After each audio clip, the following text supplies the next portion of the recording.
خروج 17واں باب۔ پھر بنی اسرائیل کی ساری جماعت سین کے بیابان سے چلی اور خداوند کے حکم کے مطابق سفر کرتی ہوئی رفدیم میں آ کر ڈیرا کیا۔ وہاں ان لوگوں کے پینے کو پانی نہ ملا۔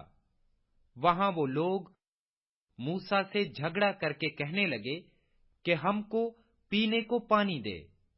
موسیٰ نے ان سے کہا کہ تم مجھ سے کیوں جھگڑتے ہو اور خداوند کو کیوں آزماتے ہو؟ وہاں ان لوگوں کو بڑی پیاس لگی، سو وہ لوگ موسیٰ پر بڑبڑانے لگے اور کہا کہ تو ہم کو اور ہمارے بچوں اور ہمارے چوپایوں کو پیاسا مارنے کے لیے ہم لوگوں کو کیوں ملک مصر سے نکال لایا؟ موسیٰ نے خداوند سے فریاد کر کے کہا کہ میں ان لوگوں سے کیا کروں؟ وہ سب تو ابھی مجھے سنسار کرنے کو تیار ہیں۔ خداوند نے موسیٰ سے کہا کہ لوگوں کے آگے ہو کر چل اور بنی اسرائیل کے بزرگوں میں سے چند کو اپنے ساتھ لے لے، اور جس لاٹھی سے تو نے دریا پر مارا تھا اسے اپنے ہاتھ میں لیتا جا۔ وہاں ہورب کی ایک چٹان پر کھڑا رہوں گا اور تو اس چٹان پر مارنا، تو اس میں سے پانی نکلے گا کہ یہ لوگ پئیں۔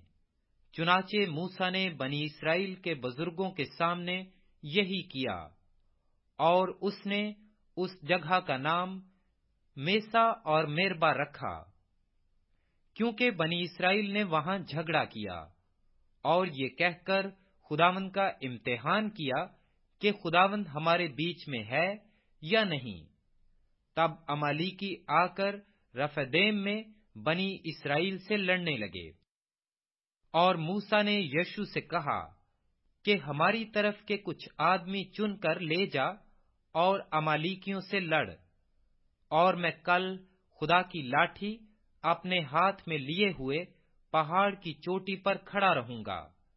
سو موسیٰ نے حکم کے مطابق یشوع امالیکیوں سے لڑنے لگا، اور موسیٰ اور ہارون اور ہور پہاڑ کی چوٹی پر چڑھ گئے، اور جب تک موسیٰ اپنا ہاتھ اٹھائے رہتا تھا بنی اسرائیل غالب رہتے تھے، اور جب وہ ہاتھ لٹکا دیتا تھا تب امالیکی غالب ہوتے تھے۔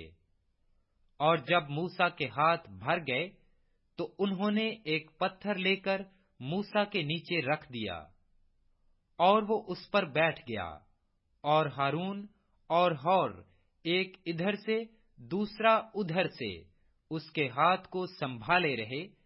تب اس کے ہاتھ آفتاب کے غروب ہونے تک مضبوطی سے اٹھے رہے، اور یشوع نے امالیک اور اس کے لوگوں کو تلوار کی دھار سے شکست دی۔